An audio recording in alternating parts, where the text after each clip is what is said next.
Hello, I'm Dr. Stephen Hassan, and welcome to the Influence Continuum. And I'm absolutely honored to have as my guest today Dr. Robert J. Lifton, MD, psychiatrist, amazing, amazingly prolific thinker and writer, and a righteous man who stands up for human rights and against nuclear weapons. And we can cover a bunch of your life work, Dr. Lifton. But before we jump in, I just want to tell the audience who may not know my work too much or yours that it was 1976 when I called you. You were at Yale at the time, and I think your secretary got you on the phone with me.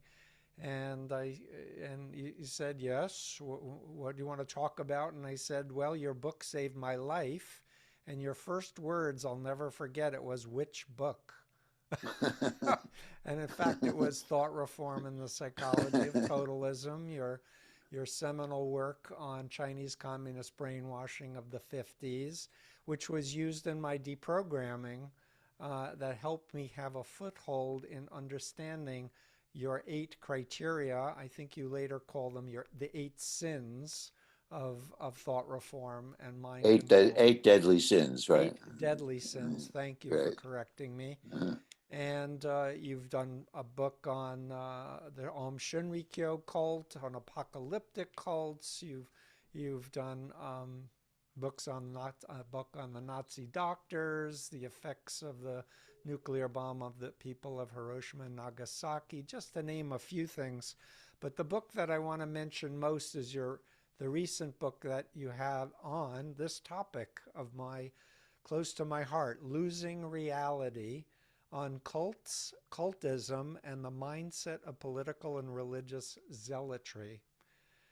And Dr. Lifton, you're still sharp. You're in your mid 90s, and I so appreciate you taking this time to speak with us today. well, I'm very pleased to be talking to you, Steve, and so much has occurred in which we've shared, and I'm happy to continue to do that. Yes, thank you so much. So, we're doing this interview. It's the end of 2021, uh, and there's still a base of people who still believe that the election was stolen, that Trump actually won, and all of these politicians who are spreading disinformation. So much more has come out now about January 6th. So I just want to toss you a softball, if I may. Like, what are your thoughts on what's happening? And of course, I'm most interested in your wisdom and your advice for what people can say or do about this. Well, there is a lot to say about what's happening, and first I'll say the obvious, but uh, insufficiently responded to, namely that uh, politically, our democracy is in deep danger because there is the effective expression of the big lie that always precedes the end of democracy, and there's a very grave danger that could happen to us. One way I have of looking at it is to look at the combination of political and psychological influences. And if you pr- approach it from that perspective, one can say that our society is now suffused with death anxiety, and it comes, of course, from the pandemic, which is still all too much with us.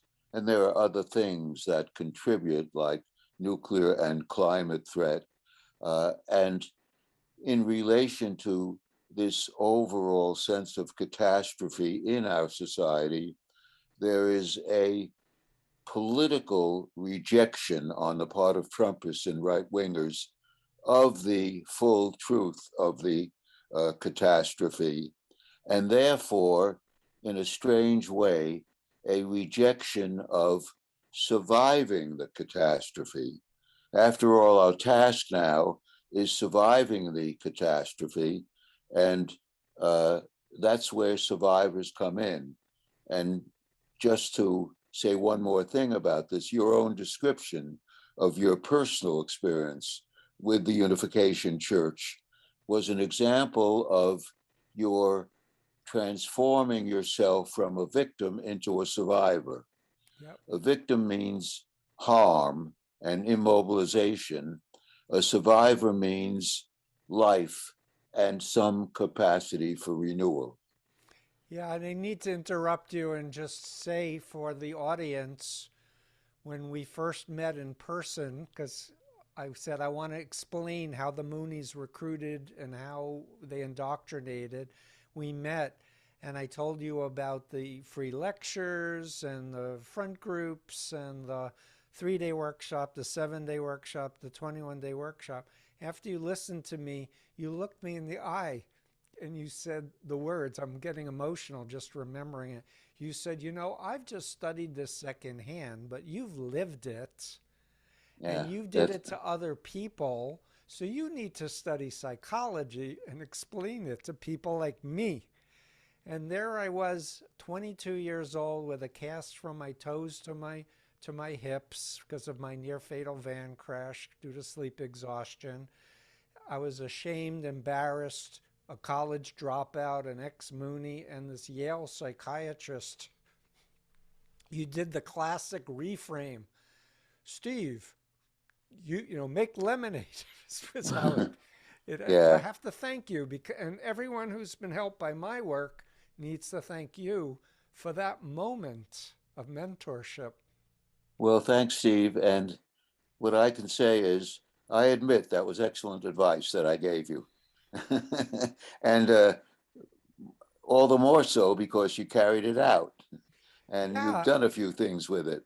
yeah, exactly. And now we have more former members coming forward. Many are becoming mental health professionals too.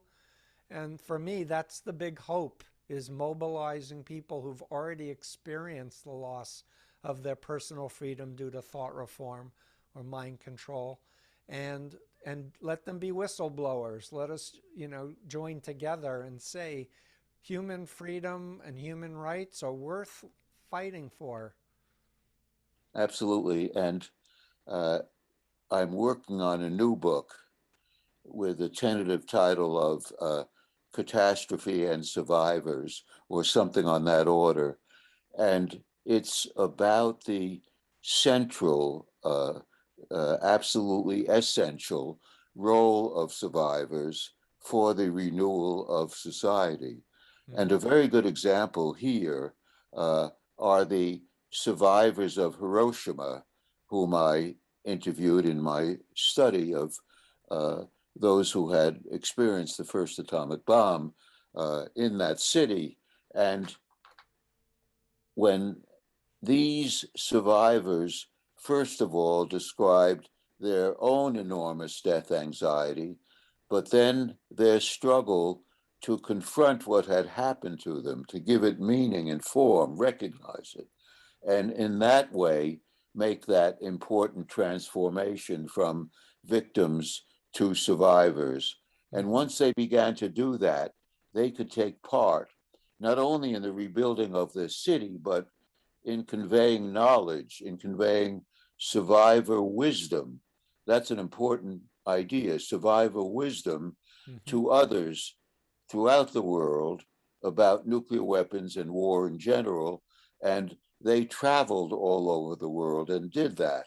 Mm-hmm. And their message was both the sea of death they experienced and the danger of nuclear weapons on the one hand, and their remarkable survival and the importance of survivors for our overcoming catastrophe and embracing some form of renewal. And when the UN recently has adopted a worthy principle of rendering illegal any making or possession of nuclear weapons, at the center of that effort have been Hiroshima survivors. They have the authenticity, the experience to Yes. be heard, and they have made themselves heard. So that's an example of the absolute absolutely crucial part that survivors have in the renewal of society. And that's our situation and much of our hope right now. Yes. Um, I guess I want to just broaden the term of survivors to, I'm a survivor of cancer. I had Hodgkin's lymphoma, and thanks to science and medicine, I'm fine, knock on wood. Also, people who've been sexually assaulted but have gone on to be vociferous in calling out the wrongdoers. And a lot of people, erroneously tend to blame the victim that, oh, if it happened to you, you must have wanted it or created it, that the universe, that some people believe in the nonsense of the law of positive attraction, that if you just believe it, it's magically going to happen. Well, And, and so, but I want to, dig a little deeper, a little bit to the past, but to the present, because your work was in the 70s and beginning, excuse me, with Chinese communist brainwash in the 50s and then published in 61. And I had my experience in the 70s, but the world has changed with the internet and with social media and how addictive it is and how hypnotizing it is.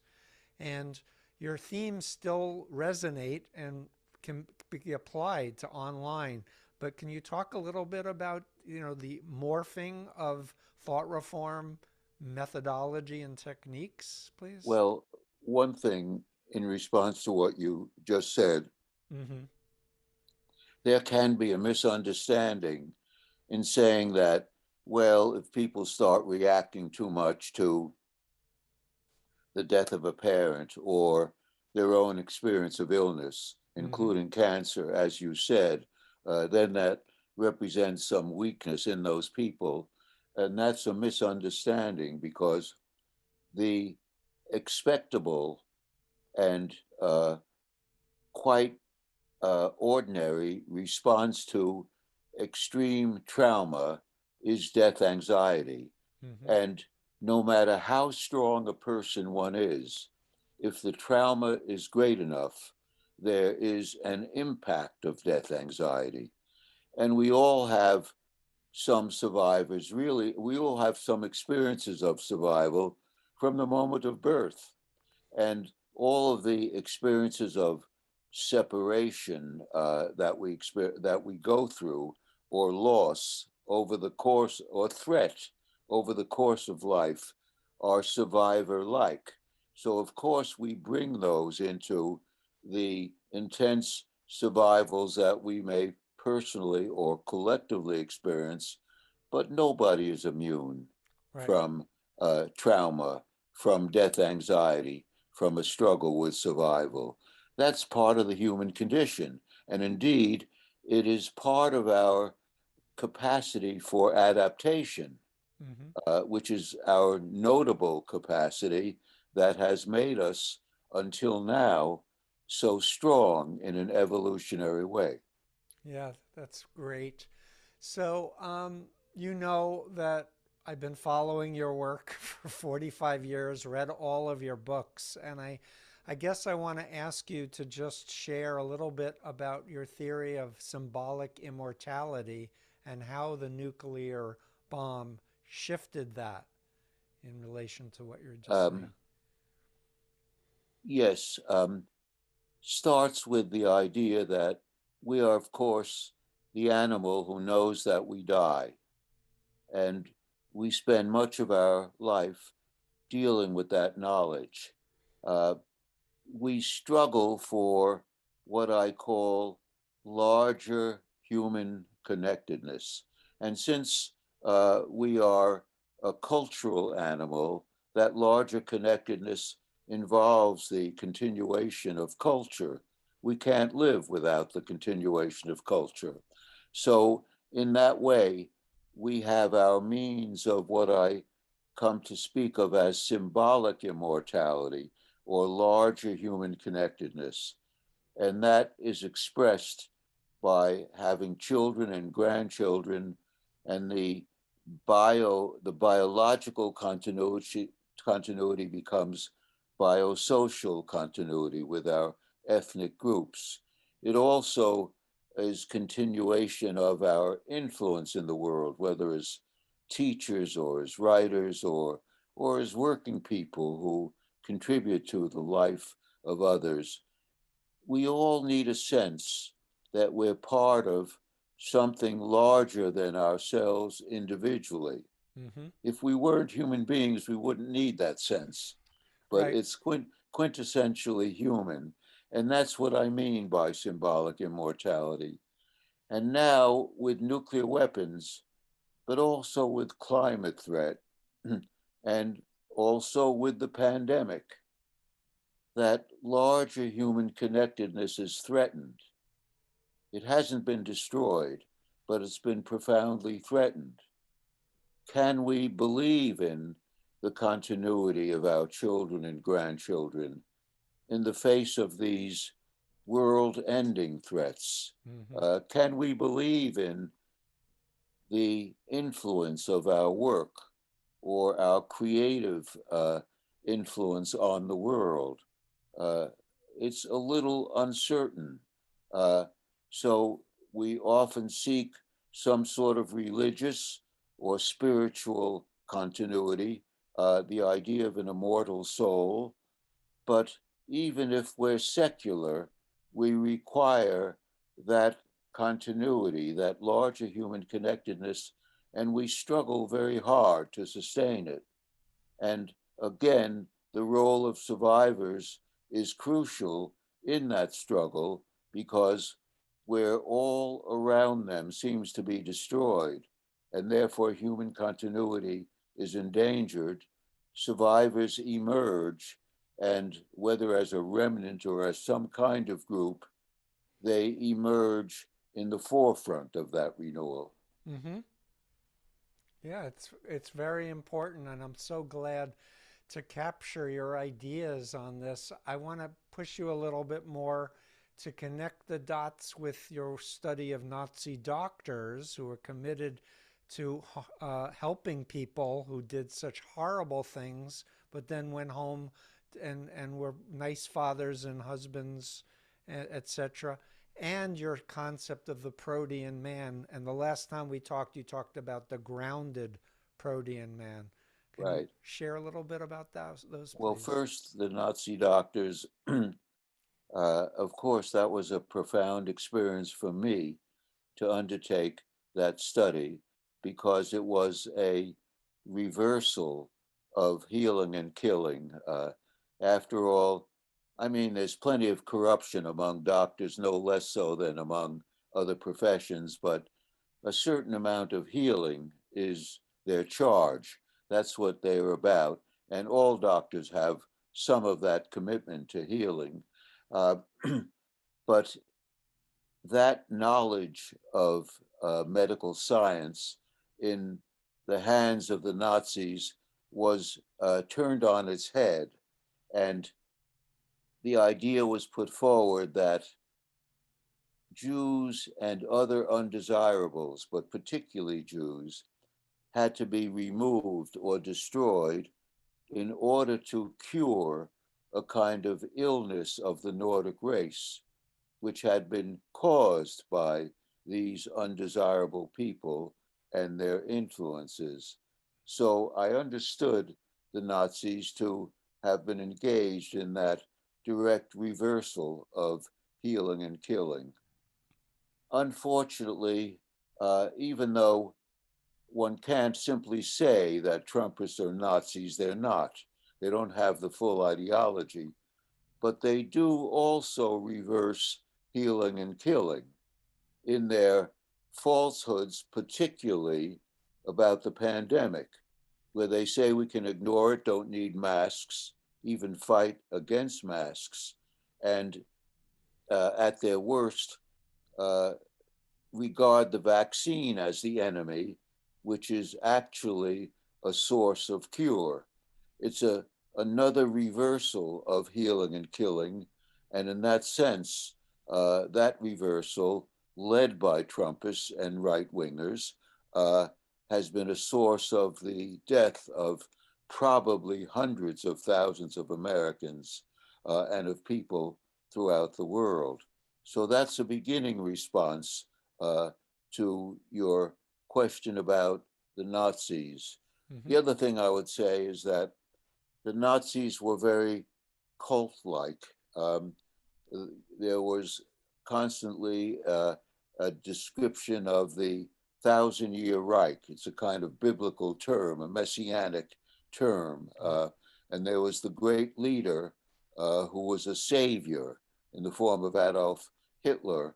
And there was this interaction between the savior and his people. It's been written about by various people, notably by the Mitscherliches, Alexander and Margareta Mitscherliches, two wonderful anti-Nazi psychoanalysts, both of whom have died, uh, but who in the early post-war years wrote about this, and they called their book The Inability to Mourn. And the reason why Germans had such a difficulty mourning or an inability to mourn was their difficulty in recognizing that the leader they loved, the savior they loved, was evil and murderous, and that they were complicit in that evil, in their support. It wasn't just a small group, it was the nation as a whole, in Hmm. their support of that leader. Uh, and that prevented them from undergoing what could be called a proper mourning process, which includes confronting what one has been through and recognizing what one has lost and Hmm. seeking to again return to a life enhancing situation. So all that was present with the Nazis. And although the Nazis had some very specific tendencies and were unique in many ways, trying to round up all the Jews in Europe and kill them, that was unique. Nonetheless, we have much to learn from Nazi behavior in terms of patterns that resemble behavior we're exposed to now. Yeah, I would be a little more direct and say we have Nazis in the US and Yeah. neo-Nazis, anti-Semites who are Oh, well, we have denigrating. that too, Yeah. and they have been encouraged by Trumpists, and Trumpists have pressed the button of Nazi or neo Nazi or white supremacy violence as means of threat and support. Yes. So there is an intellectual and psychological connection Right. between Trumpist administration and Nazi behavior, Yeah. even if one doesn't simply label the Trumpists to be Nazis. Correct. Yeah, I agree completely. I just want to add that, in my self reflection and my therapy, I came to formulate a dual identity model. The old Steve Hassan, who was a conservative Jew from Flushing, Queens, who played basketball and wrote poetry, and then Steve Hassan, the son of Moon and his wife, the true parents of the universe. And for me, coming out of it was more like a dissociative disorder, where there was a different me that had been in executive Well, control. that's an important thing to say because that relates to what I came to call doubling. Uh, Exactly. Yeah. if you take its extreme form, I came to the idea in my study of Nazi doctors, in which the day job of the Nazi doctor, 6 days a week, was to do selections and send Jews to the gas chamber.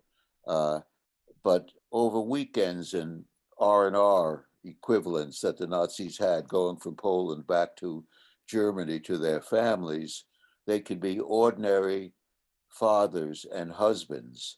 Now, that was a form of doubling, uh, as if the same self could give birth to two dissociated selves. It really was part of the same self, but it Yep. was a form of dissociation because it was effectively two separate selves.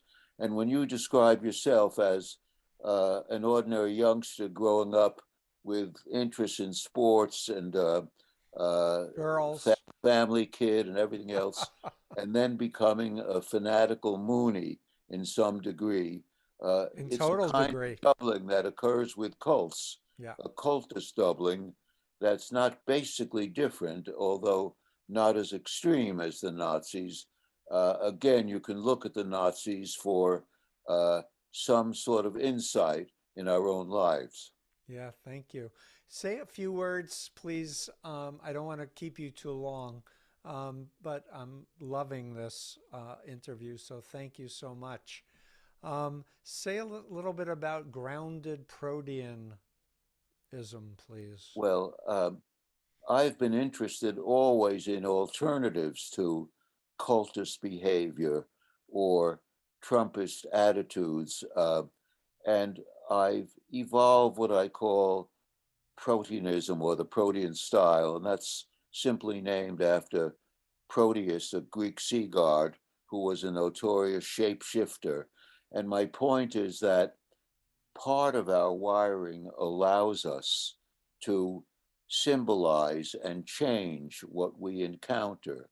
We are symbolizers, and that really means that anything we take in, we have to reconstruct. If I'm talking to you right now, as we are, it isn't just words going back and forth. With everything either of us says, either of us, each of us then takes in the person we know over years, adds that statement that he is making, and reconstructs it. That's our mode of perception. Yes. And that allows us to be protean or many sided. Since we're constantly recreating what we encounter, we have the capacity for many sidedness, for change. And there's a whole school of philosophical thought which has to do with symbolization. And the two great exponents, Cassirer and Langer, Langer, an American born philosopher, and Cassirer, a German philosopher, and the symbolization principle. And we find some of that in Freudianism, but not to this extent. It's Right. more than just it's more than just a pen equaling a penis or something on that order. It's rather every single perception having to be recreated if we're to take in anything at all. So that enhances a protean style.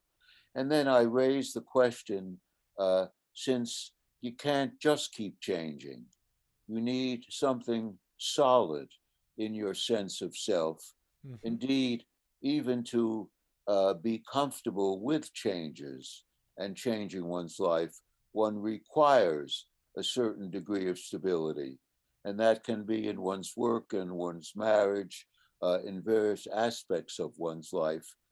And that combination, uh, which would give one grounded forms of proteanism, is what we need now, and what I think we can try to encourage to come into being. Yeah, wonderful. It's so helpful. So we're going to wrap up soon because I don't want to keep you too long, but I really want to just touch on, and we've done previous interviews, and I have blogs with all of your 8 deadly sins, all the 8 criteria from thought reform, but I just want to connect the dots to cell phones and the digital world, milieu control, and dispensing of existence. I'll just name a few of your other deadly sins: mystical manipulation, creating things that seem to be spontaneous, but they're engineered, which is happening in the disinformation sphere online all the time, loaded language, like the media is the enemy of the people, for example, or fake news, or the the election was stolen, etc. Sacred science, cult of confession. Um, my understanding in China is that they are literally surveilling people, taking their DNA, actually giving them little rewards if they do something that's considered pro-communist party, and demerits. And they're also telling children they can only be video gaming 3 hours a week on the Yeah. weekends. Well, What do you think? I think you very accurately uh, related most of these eight deadly sins Mm-hmm. of totalism in general. In other words, I encountered them in studying thought reform, but obviously, thought reform is far from the only expression of totalism. And you yourself have made clear how much totalism there has been in the Moonies and in other cults in this country, and of Mm-hmm. course in other authoritarian regimes. The social media give extraordinary intensity and further deception and the power of a group of individuals or even a single individual to send out disinformation in enormous amounts with little uh, required of him or her to do that. So the social media uh, intensify all of these questions. The social media themselves are confused, and all of us are struggling to keep up with them. And one important development has been the restriction of Trump himself from the main social media, because that makes a savior much less effective as a savior. So we should recognize the tremendous problems created by the social media as you've begun to express them, while at the same time realizing that the social media aren't in themselves fully controlled or controllable, and we are not helpless in seeking to emphasize alternatives to destructive behavior and ways involving mourning, involving principles of renewal and of improving people's lives, ways that encourage that form of social renewal and do it collectively. Yeah, exactly. And there's so many questions I like to ask. I'd like to leave on a big one, but I'm hoping we'll talk again soon. But I would ask you to just um, give a message of hope based on all of your work, knowing survivors who were able to rise up and incorporate their pain and trauma and go on to be whistleblowers and to do the right thing and be heroic resistors against authoritarian control. Well, I can't claim uh, anything like heroic behavior because I haven't suffered these things, but I have in my work tried to emphasize what can be grasped in the way of hope from each of these studies. I mentioned, for instance, the extraordinary role of Hiroshima survivors in influencing the world. Their message about nuclear weapons can't be erased and has had its very positive developments.